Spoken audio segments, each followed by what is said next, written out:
So hello to everyone. आज हमारी ये क्लास नंबर 3 है on the chapter that is called as accounting equation.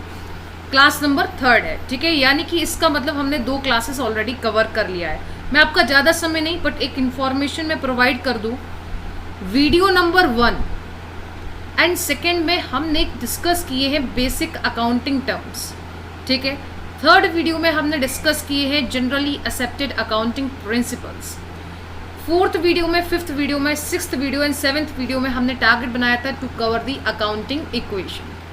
Fourth and fifth video cover हो चुकी है। फोर्थ वीडियो में हमने कैटेगरी 1 के क्वेश्चंस कवर किए थे and second category of questions fifth video में कवर किए थे। सो प्रीवियस वीडियो में हमने डिस्कस किए थे कैटेगरी 2 को। इस वीडियो में हम यही कैरी ऑन कर रहे हैं, ठीक है। चलिए, सो डायरेक्टली हम क्या करने वाले हैं, we are directly going to see the question. So create and accounting equation, आपको ये हैंड दिखाई दे रहा है ना, आया ना, तो ध्यान से देखना।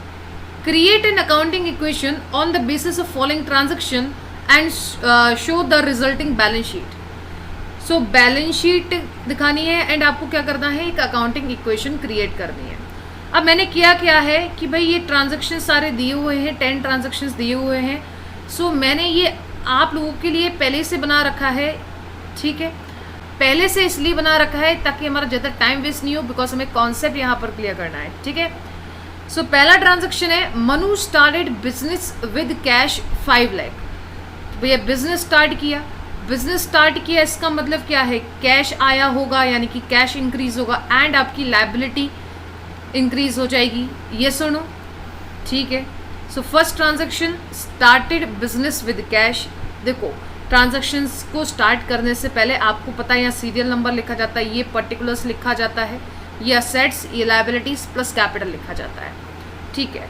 Started business with cash, so cash एक हेड खोला जाएगा और वहाँ पर 5 लाख लिखा जाएगा एंड आपका कैपिटल में 5 लाख लिखा जाएगा, ठीक है, ओके।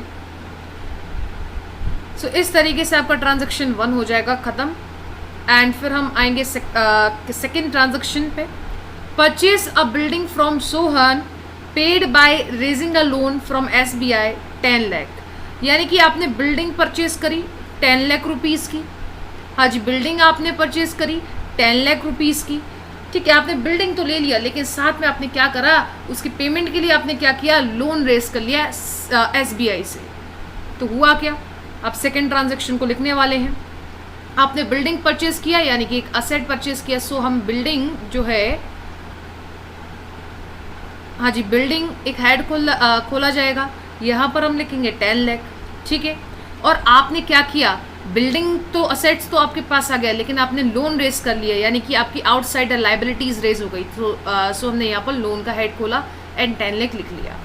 अब जिस तरीके से हमारे ये दोनों ट्रांजैक्शन फिनिश हो गए हैं, सो हमने क्या किया, ये वाली लाइन का एंड ये वाली लाइन का हमने एक न्यू अकाउंटिंग इक्वेशन क्रिएट कर दिया, ठीक है, ओके फाइन। थर्ड ट्रांजैक्शन क्या कह रहा है, पेड इंटरेस्ट ऑन लोन ₹20,000।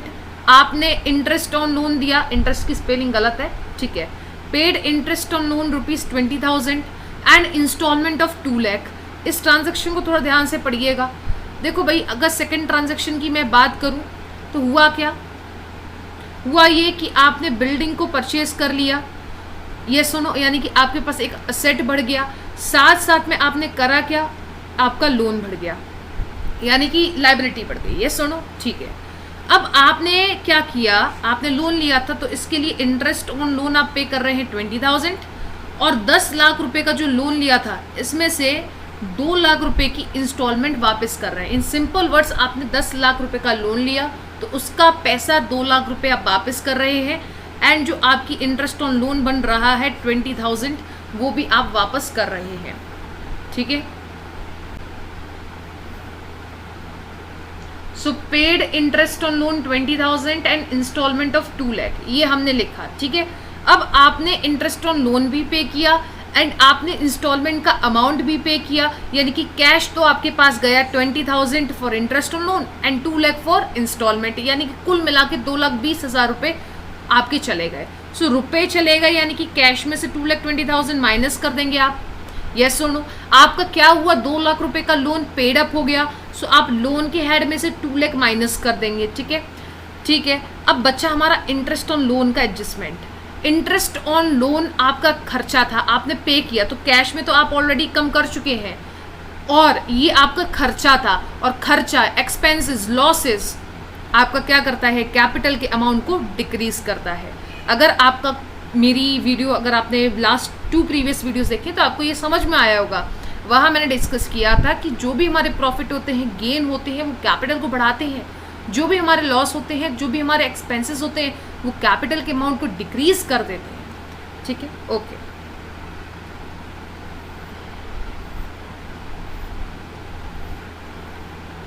आइए, 4th ट्रांजैक्शन क्या कह रहा है, purchase goods from Sohan on credit 1 lakh. तो गुड्स आ गए आपके पास, यानी कि स्टॉक बढ़ गया, और सोहन से परचेज किए थे। परचेज किससे करते, क्रेडिटर से, तो आपका क्रेडिटर बढ़ गया। ये सुनो, ठीक है।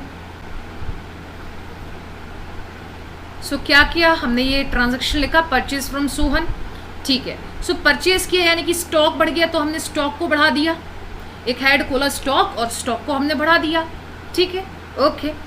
फिर क्या हुआ, हमने सोहन से परचेज किया था, क्रेडिटर्स बढ़ गए, ठीक है। क्रेडिटर्स क्या होते हैं, एक्सटर्नल लाइबिलिटीज, सो लाइबिलिटीज हेड के अंदर आने वाला है। सो क्रेडिटर्स 1 लाख के आपने बढ़ा दिए। सो इस तरीके से हमारी एक न्यू अकाउंटिंग इक्वेशन क्रिएट हो गई। Understood, very good. 5th transaction क्या कह रहा है, goods return to Sohan costing 20,000। आपने सोहन से कुछ गुड्स परचेज करे थे, और वो भी कितने रुपए के, 1 लाख रुपए के। हाँ जी, आपने सोहन से 1 लाख रुपए के गुड्स परचेज किए थे। इन गुड्स में से आपने 20,000 रुपए के गुड्स वापस कर दिए। क्या अगर आप गुड्स वापस कर दिए तो स्टॉक एक तो आपका कम हो गया, और आपका जिससे लिया था वो जो क्रेडिटर था, वो क्रेडिटर्स भी कम हो गए। ये सुनो, so goods return to Sohan ₹20,000, stock आपका रिड्यूस हो गया 20,000 से, एंड साथ ही साथ में आपके जो क्रेडिटर्स थे वो 20,000 से रिड्यूस हो गए। Understood, very good. आइए 6th ट्रांजैक्शन पढ़ते हैं, goods sold costing 40,000 for 50,000 on credit to Ram. ये हमने प्रीवियस वीडियो में बहुत ज़्यादा डिस्कस किया था, इस पॉइंट को हमने काफ़ी ज़्यादा डिस्कस किया था प्रीवियस वीडियो में। चलिए ध्यान से देखिएगा, गुड्स 40,000 रुपये के थे, ठीक है। जो गुड्स आपके पास 40,000 के थे, आपने उन्हें बेच दिया फॉर 50,000। और कैसे, ऑन क्रेडिट। बेचते किसको है, डेटर को या क्रेडिटर को? मैंने साफ साफ लिखवाया था आप लोगों को। बताइए बच्चों, किसको हम सेल करते हैं? सेल करते हैं हम डेटर्स को। देखो, ये गलती मैंने काफ़ी बार करी है अकाउंटिंग इक्वेशन चैप्टर में। जब मैंने 3-4 साल पहले 11th क्लास के एग्जाम्स दिए थे, तो ये गलती प्रैक्टिस करते समय मुझे बहुत मिला। So I want to tell you कि भाई प्रैक्टिस करते समय आपसे क्या क्या गलतियाँ हो सकती हैं। सो वो पढ़ना बहुत ज़्यादा ज़रूरी है, ठीक है। सो डेटर्स आपके 50,000 से बढ़ जाएंगे, एंड आपका जो स्टॉक है वो कम हो जाएगा। हाँ जी, क्योंकि भाई आपने स्टॉक बेच दिया तो स्टॉक कम हो गया, डेटर्स बढ़ गए ऑन क्रेडिट। यस और नो? ऑन क्रेडिट सेल किया, सेल किसको करते हैं? डेटर्स को, ठीक। और साथ साथ में आपको क्या हुआ, आपको प्रॉफिट हो गया कितना, 10,000 रुपीज़ का। एंड प्रॉफिट क्या करता है, प्रॉफिट कैपिटल के अमाउंट को इंक्रीज कर देता है। इसका मतलब आपका स्टॉक कम होने वाला है, डेटर्स इंक्रीज होने वाले हैं, एंड कैपिटल इंक्रीज होने वाली है, ठीक है। आई थिंक इस पॉइंट में तो कोई दिक्कत ही नहीं होने वाली है, बिकॉज हम काफ़ी बार डिस्कस कर चुके हैं इस चीज़ को। सो 6th ट्रांजैक्शन मैंने इस तरीके से लाइन ड्रॉ कर दिया है, आप लोग ज़रूर लिखिएगा, ठीक है।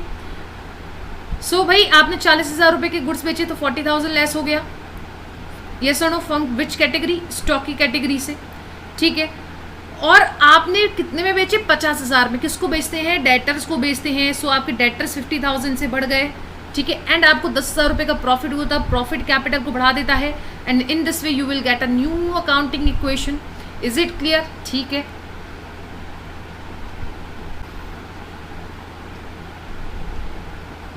आइए 7th ट्रांजैक्शन देखते हैं क्या बोल रहा है हमारा 7th transaction.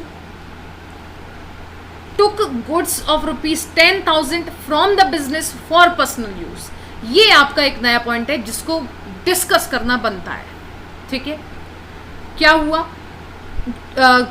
Took goods ₹10,000 from the business for personal use. अब देखो, अगर आप डायरेक्ट अकाउंटिंग इक्वेशन का चैप्टर देख रहे हैं और आपको बेसिक 1 और 2 वाली जो वीडियो थी मेरी, ठीक है, ये आपने कहीं से भी करी है, that is of basic accounting terms अगर आपके क्लियर हैं तो आपको साफ साफ ये समझ में आ जाएगा कि ये है ड्राइंग। क्योंकि ड्राइंग क्या होता है कि भैया ड्राइंग का मतलब ये होता है कि अपने ही बिजनेस में से आप कुछ गुड्स या पैसे निकाल रहे हैं, किसके लिए? For personal use, for domestic use. Yes सुनो, मैं बार बार आपसे, देखो बेटा, it is a very humble request, again in every video I am saying that it is a very humble request. अगर आपके बेसिक अकाउंटिंग टर्म्स क्लियर है तो आप कंटिन्यू कर सकते हैं, ठीक है। नहीं क्लियर है तो प्लीज़ ज़रूर देखें, ठीक है। इसका वीडियो का लिंक मैं डिस्क्रिप्शन बॉक्स में भी दे देती हूँ, ठीक है, उसकी कोई दिक्कत नहीं है। बट आप लोग देखिए, चाहे मेरे से देखो चाहे किसी और से देखो, लेकिन बेसिक अकाउंटिंग टर्म्स आपके क्लियर होने चाहिए।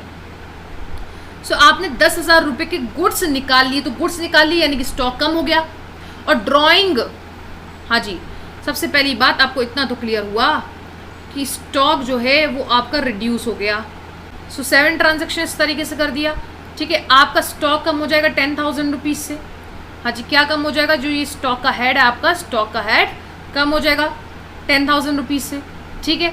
अच्छा, अब आपने करी है ड्राइंग, आपको ये तो पता चल गया कि स्टॉक कम हो गया। और ड्राइंग क्या करता है? कैपिटल के अमाउंट को कम कर देता है। कैसे? रीज़न तो कुछ होगा ना, रीज़न तो होगा ना कि भाई ड्राइंग ने कैपिटल के अमाउंट को कम कर दिया। इसके लिए आपको करना क्या पड़ेगा? You have to wait for some time and next video जो है आपकी, that is a class number 4 of the accounting equation, उसमें आपको रीजन मिल जाएगा। उस पॉइंट को मैं वहां पर कवर करूंगी and this is my 100% guarantee that I will be covering that point in the next video, ठीक है। अभी के लिए आप ये समझिए कि ड्राइंग जो है वो कैपिटल के अमाउंट को रिड्यूस कर देता है। तो हमने क्या करा? कैपिटल को रिड्यूस कर दिया। अंडरस्टूड? ठीक है। मैंने आपको बताया था कि प्रॉफिट गेन कैपिटल के अमाउंट को इंक्रीज कर देता है, लॉस है आपका, एक्सपेंस है आपका, वो कैपिटल के अमाउंट को डिक्रीज कर देता है। और साथ साथ में मैंने आज आपको एक नई चीज़ बताई, दैट इज ड्राइंग जो है वो कैपिटल के अमाउंट को रिड्यूस कर देता है। और मैंने बोला था कि मैं इन सभी के reasons I will discuss in this chapter itself. So जो आपकी लास्ट वीडियो आने वाली है, ठीक है, दैट इज इसके बाद जो वीडियो आएगी, ठीक है, आप उससे क्लियर कीजिए। हाँ जी, उससे आप क्लियर कीजिए। आप इस वीडियो को देखिए एंड नेक्स्ट वीडियो इसके बाद ही आप देख सकते हैं, ठीक है। वहाँ पर आपको पूरा कॉन्सेप्ट मिल जाएगा, दैट इज रिगार्डिंग दिस कि भाई प्रॉफिट कैपिटल को क्यों बढ़ा रहा है, लॉस कैपिटल को कम क्यों कर रहा है एंड ड्राइंग कैपिटल को क्यों कम कर रहा है। इसका रीज़न आप नेक्स्ट वीडियो में जाकर देखिए। पहले आप ये कवर कर लो, फिर देख सकते हैं। चलिए, ओके। Accrued interest 20,000। अब सबसे पहली बात आपको ये क्लियर होना चाहिए कि एक्रूड इंटरेस्ट क्या है। देखो, मेन क्वेश्चन मेरा कराने का इन 3 पॉइंट्स की वजह से है। ये 3 पॉइंट्स इतने इंपॉर्टेंट है कि भाई आप लोगों से गलती हो सकती है, इसलिए ये क्वेश्चन स्पेसिफिकली, एक क्वेश्चन काफ़ी बड़ा क्वेश्चन है, इसको कवर किया हमने इस वीडियो में। सो एक्रूड इंटरेस्ट का मतलब क्या होता है? एक्रूड इंटरेस्ट का क्या मतलब होता है? एक्रूड इंटरेस्ट या एक्रूड इनकम, इनकम का नाम क्या है? इंटरेस्ट है। ये सुनो, एक्रूड इनकम क्या होता है? सो बेसिक अकाउंटिंग टर्म्स में हमने पढ़ा था एक्रूड इनकम को। एक्रूड इनकम का मतलब वो इनकम जो आपने कमा तो ली है। हाँ जी, एक्रूड इनकम का मतलब क्या है? एक्रूड इनकम का मतलब ये है कि वो इनकम आपने कमा तो ली है लेकिन अभी आपको मिली नहीं है। जैसे कि मैंने फीस तो कमा ली है लेकिन मुझे अभी बच्चों ने फीस पे नहीं करी है, ठीक है। तो मैंने बताया था ये मेरे लिए क्या होता है, ये मेरे लिए असेट होता है। तो असेट के हेड में करना क्या है मुझे? असेट के हेड में एक एक्रूड इनकम का कॉलम खोलना है मुझे, ठीक है, हेड खोलना है एंड वहाँ पर 20,000 रुपीज़ की जो एक्रूड इनकम है उन्हें इंक्रीज कर देना है। और ये तो मेरा फ़ायदा है, और फ़ायदा क्या करता है? कैपिटल को बढ़ाता है। So on the other hand जो है आपकी कैपिटल वो इंक्रीज होने वाली है। अंडरस्टूड? सो यही हमने करा है यहाँ पर। Let me show you. Accrued interest है, चलिए ध्यान से देखो, धीरे धीरे आराम से प्यार से चलते हैं। 5,000 आपका एक्रूड इंटरेस्ट खुल जाएगा, हेड खुल जाएगा एंड साथ में आपको ये फ़ायदा हुआ है, सो कैपिटल का अमाउंट भी इंक्रीज होने वाला है। मैंने आपको एक लॉजिकल बात बताई कि आप कोई भी लाइन को क्रॉस चेक कर सकते हैं, लेफ्ट साइड और राइट साइड आपकी इक्वल आने वाली है, ठीक है, ओके। नंबर 9 पॉइंट क्या कह रहा है? Commission received in advance.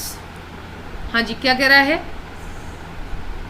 Commission received in advance, यानी कि कमीशन मुझे एडवांस में मिल गया है, लेकिन मैंने उसके लिए अभी अपनी रिस्पॉन्सिबिलिटी पूरी नहीं करी है। यही तो होता है ना इसका मतलब, बिल्कुल यही मतलब होता है। यहां से मुझे ये समझ आ रहा है,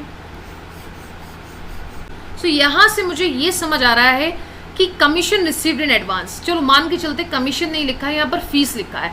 फीस मुझे एडवांस में मिल गई, आप लोगों ने फीस मुझे एडवांस में दे दी है, तो भाई मेरे पास क्या हुआ?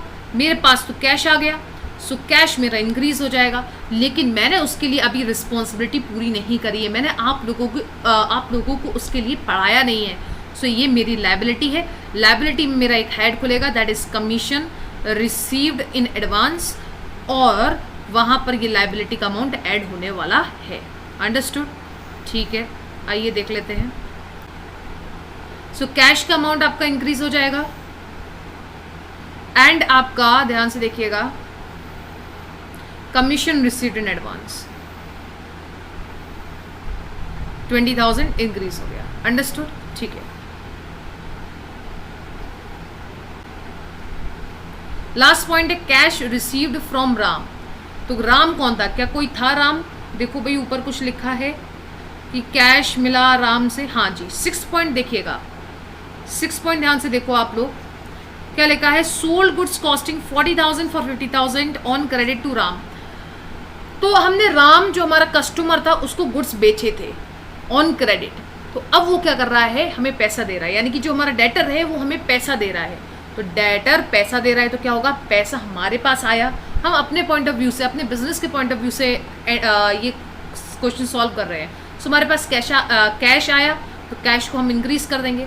एंड अनदर थिंग, जो हमारा डेटर था उसने पैसे दे दिए, कितने? 10,000, तो 10,000 से डेटर रिड्यूस हो जाएंगे। ठीक है, थोड़ा लॉजिकल आप सोचो। कैश मुझे मिला तो कैश इंक्रीज होने वाला है। सबसे पहले यही काम किया है कि भाई हमने कैश इंक्रीज कर दिया।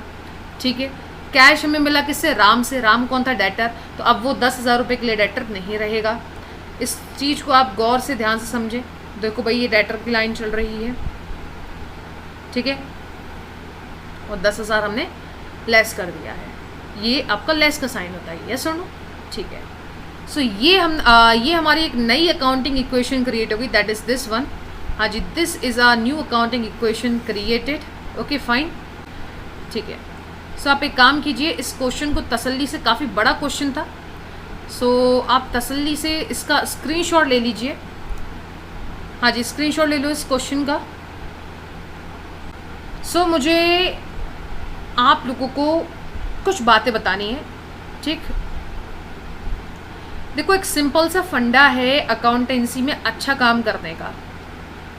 ठीक है, 2-3 साल पहले जब मैंने 11th और 12th कवर की थी, तब वहाँ पर बहुत मिस्टेक्स मैंने फील करी, और जिस समय I was studying as a student, तब मैंने ये सोचा तो था कि आप लोगों को ऑन एनी प्लेटफॉर्म आप लोगों से कनेक्ट किया जाए एंड चीज़ों को बताया जाए कि एज अ स्टूडेंट हम मिस्टेक कहाँ कर देते हैं।